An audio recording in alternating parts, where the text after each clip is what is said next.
A milli, a milli, a milli, a milli, a milli, a milli, a milli, a milli. You dig? What's going on? We doing a prime time edition. Prime time back in the day used to be 8 o'clock. So, by the time you'll see this, that's what time it'll be. But you know how we do. It's Monday. It's good to see you.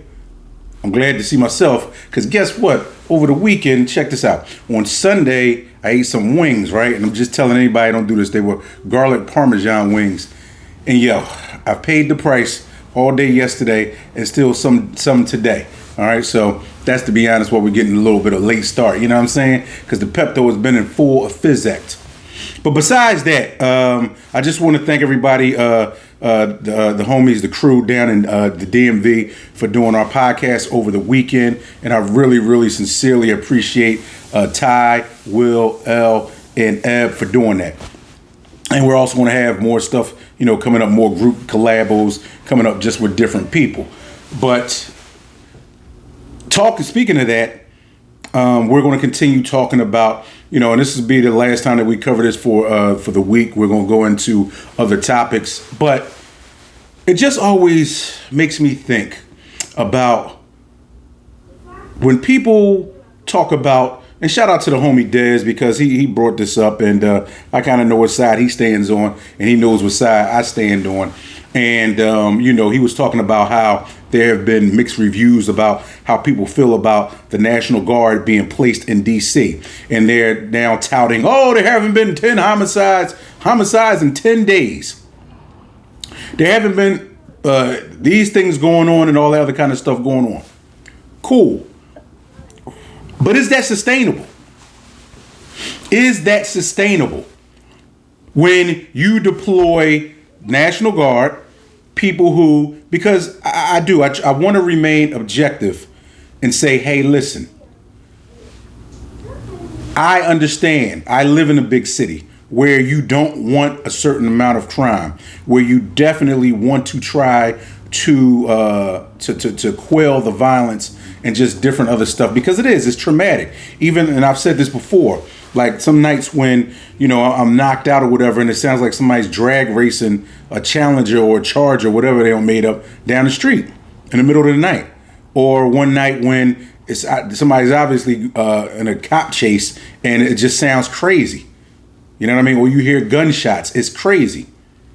So it lends to something deeper, but we'll talk about that in a second. But when I found out that this was costing taxpayers, you and me, and I know some people will say, well, most people don't pay federal income taxes anyway. I'm just talking about taxes, period. Like here in the city of Philadelphia, we pay 8% sales tax. So I'm sure it trickles up somewhere. Before any of us get paid, we have to pay a federal tax. We have to pay whatever kind of tax. And people like me, I don't get back any money on federal taxes. So it's $1 million per day. $1 million per day to bring in the National Guard. So let's think about that, y'all. Let's say to ourselves $1 million, right? So $1 million is this new Lamborghini that came out, the Lamborghini Revuelto. I think I'm saying it right. Hope I'm saying it right. Beautiful car. And I think with the carbon fiber all around package, probably set you back a cool $1 million. A Ferrari, I don't know which numbers they on now, but a cool Ferrari, maybe you can get 2, possibly 3 of them for $1 million. The Phantom, the Rolls-Royce Phantom, at I think the black badge is around $600,000. So you can get one of those and then some other stuff on the side. They're about $600,000 or $700,000. So you can get one of those on the side.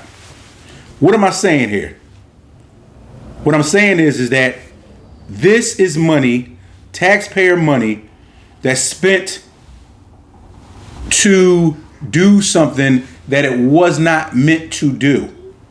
You bring the National Guard out when there is a certain crisis going on. Like, I ain't gonna lie to you, like, what's going on down in Chicago, just certain different areas, even here in Philly, certain hot spots. I could understand deploying other people, but I think that you do it in a way where you work collaboratively with the police force.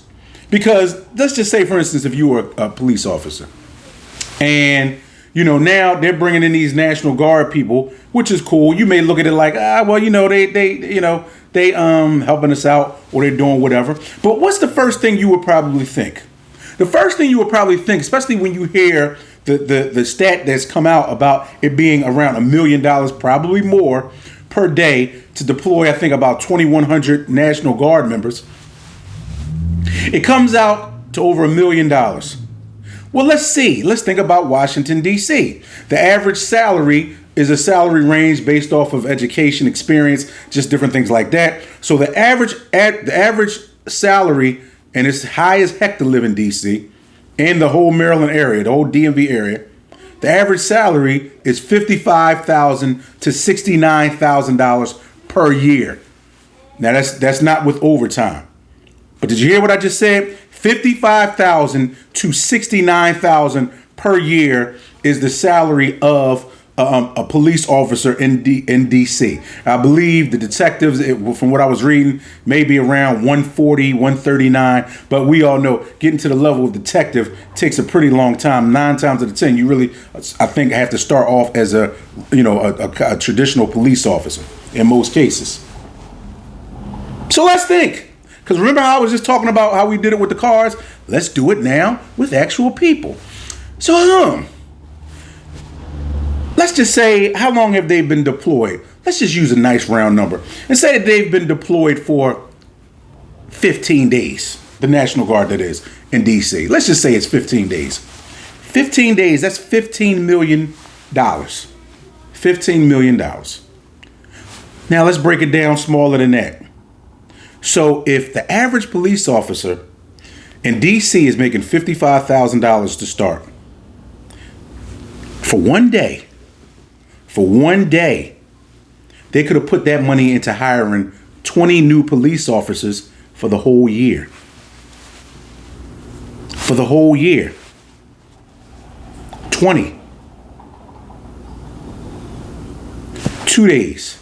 40. 3 days. 60.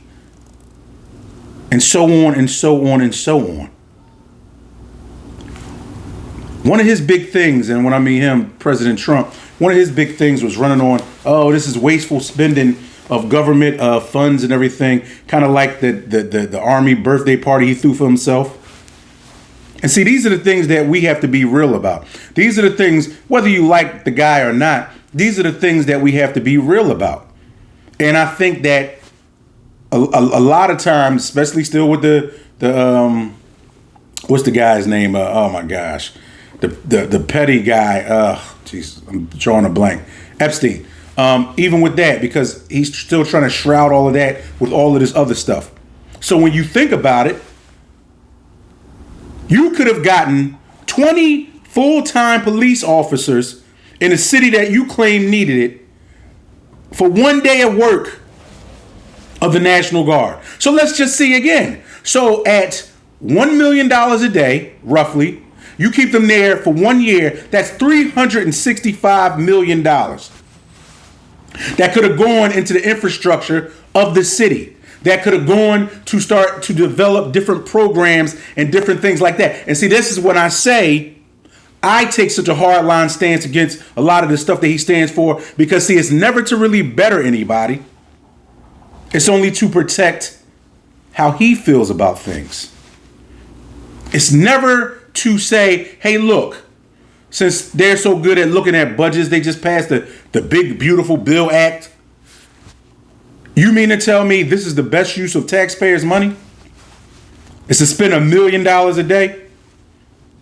And how long do you think that this is going to last? How does it look? How does it look? Even shout out to Eb. She was pointing out some stuff that even her ex-husband got pulled over just going home the other day.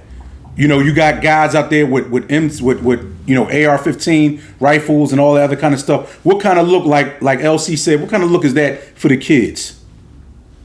What kind of look is that? Like, what are we doing here? You know, the funny part to me is that most people, including residents, and that's why I say a lot of us have to take accountability also. Most people know who the violent criminals are in each neighborhood. The cops even know who are the problematic people in each neighborhood. It's just a matter of doing what you got to do to get them, or to make sure that you thwart what they're trying to do or catch them in the act, to be able to make a difference to get them off of the street. Because a lot of times people are scared to tell because they still have to live in that community. But most times people know. And the thing I'm saying is that I'm all for people being safer. I'm all for people not feeling threatened in their own neighborhoods. But how long are people just going to keep throwing a Band-Aid on these situations? There is a true issue as far as in this country. All right, there is a true issue. It starts at home. There is a lack of great fathers in the home in a lot of different cases. Trust me, I grew up in a situation where out of about 40 or 50 of us, there was only 2 dads in the home. Maybe. So I understand that part of it, and we have to take accountability on that part. But the other issue is that if the government does want to step in, if you want to step in and do something to help, you got too many people who are knowledgeable of how to set up great programs to help people out. You want to know what one of the biggest reasons that there are poverty, and this is what I hate about or dislike about uppity blacks, is because just because you've made it does not mean that there is not somebody else who needs a hand. Not just hiring people that you know that are great, but really reaching back and trying to help people.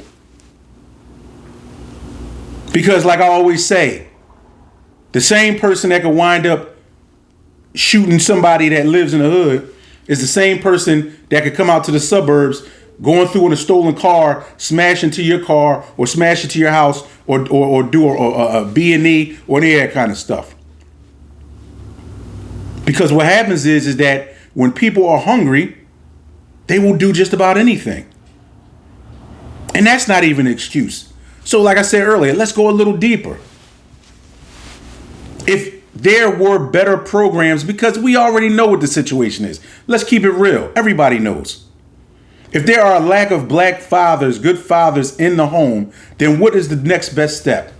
We have to find programs and catch these kids when they're young and do different things. And even for our brothers that have been incarcerated that get out, to have programs to ingratiate. Like one thing I will give to the city, they do hire, the city of Philadelphia, they do hire a lot of people, who have been, convicted before.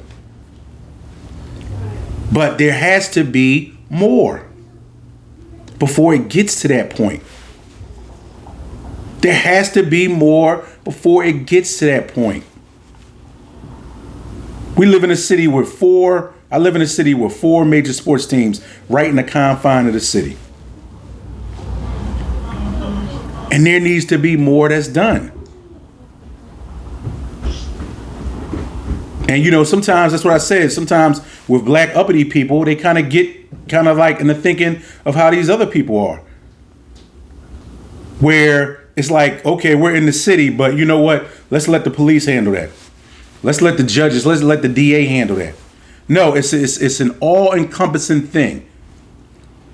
It's an all-encompassing thing because probably outside of hockey and maybe baseball, basketball and football, a lot of the players come from these types of neighborhoods. They just were good enough in the sport that they played to get out. So, the great KRS-One once had a song sampling Fat Albert that said, "What can you get for 63 cents?" And all my rap heads out there know about that song. What can you get for 63 cents? Well, what can I get for $1 million of hard taxpayer money?